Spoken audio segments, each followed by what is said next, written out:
Depuis que je suis gamin, je cours derrière un ballon, je regarde du sport, je regarde ce sport à la télé, je me passionne pour les joueurs, les résultats, etc. Et je travaille sur les sujets environnementaux depuis maintenant plus de 15 ans, près de 20 ans.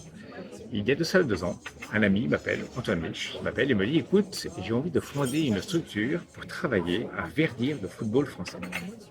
Et pour faire de ce sport aussi populaire qui existe en France, un endroit où on peut travailler sur la réduction des impacts environnementaux de ce sport en tant que tel, et il y a là un terrain de jeu extrêmement important, et aussi au passage, faire en sorte que tous les fans de foot, comme je suis, que les gens qui jouent, regardent, vont au stade, applaudissent, qui s'émeuvent pour le football, soient au passage embarqués sur ces enjeux environnementaux.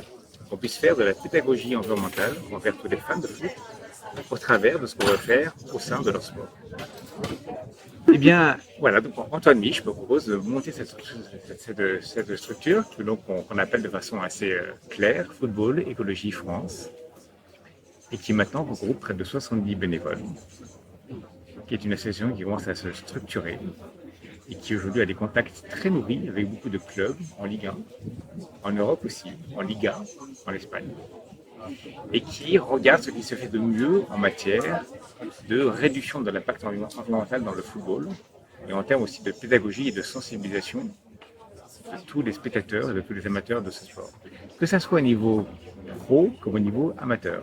L'idée est vraiment aussi d'aller travailler avec tous ceux qui, au travers du foot, peuvent réfléchir aux enjeux écologiques et dépasser le cadre même du sport pour aller sur leurs propres impacts et leur propre mode de vie. Alors, on est en train de monter beaucoup d'outils par rapport à ça. L'un d'entre eux, effectivement, est cette idée de faire une fresque écologique du football. On connaît la fresque du climat, qui est un jeu fantastique, un serious game qui n'est pas très ludique, qui est ludique, mais qui n'est pas très marrant. C'est un jeu qui vise à raconter ce que la science dit sur le climat. Ce jeu existe depuis maintenant depuis plusieurs années. Il y a près de 50 000 personnes qui ont été formées à cela, sur la fresque du climat. J'en suis moi-même animateur. Et on s'est dit, pourquoi ne pas faire la même chose sur le foot?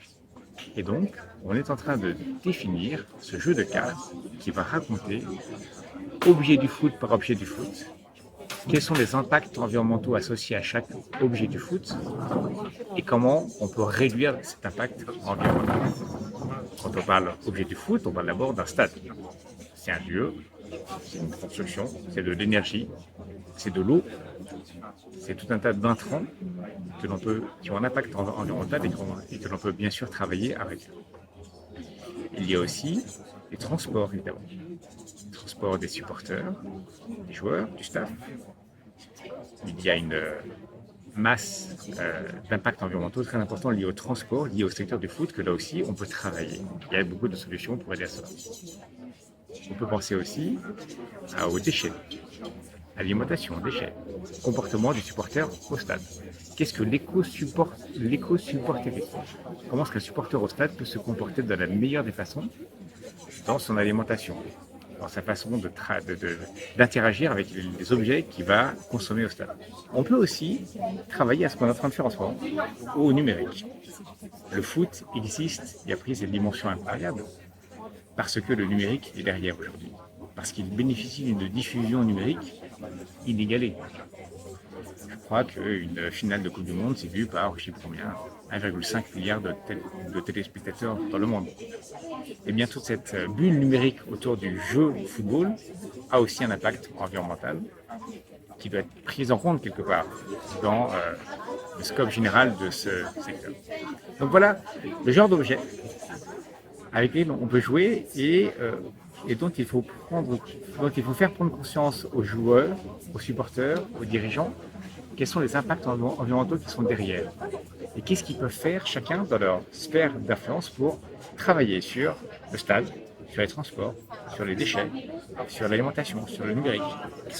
Qu'est-ce qu'on peut faire? Quel comportement peut-on adopter? Quelles solutions émergent ici et là? Effectivement, pour mener à bien ce projet, qui est cette fresque écologique du football, on a besoin d'un petit peu de sous.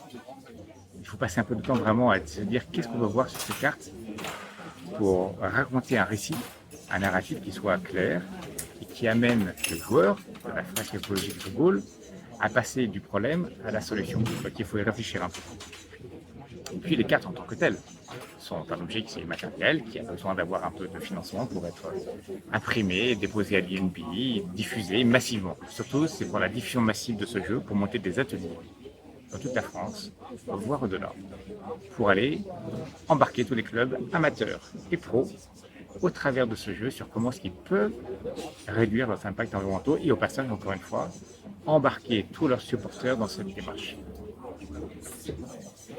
Aujourd'hui, on est sur un développement de la fresque écologique du football, qui est un développement d'un jeu physique. Pour être, l'idée, c'est vraiment comme la fresque du climat, on est 6 à 8 jours autour d'une carte et on répartit des cartes et on comprend et on replace les cartes pour à la fin faire une fresque. Et à la fin, arriver à un consensus sur c'est quoi les problèmes, c'est quoi les méthodes, c'est quoi les enjeux. Quand on parle d'écologie liée au football. On pourrait aussi penser, comme l'a fait la fresque du climat, à une version numérique.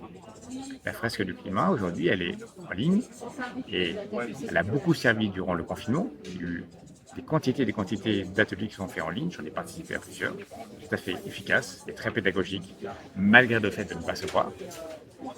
On pourrait aussi, effectivement, à terme, penser à une version numérique de la fresque écologique du football, puisque l'outil numérique est bien sûr un déployeur, un accélérateur de déploiement qui est immédiat.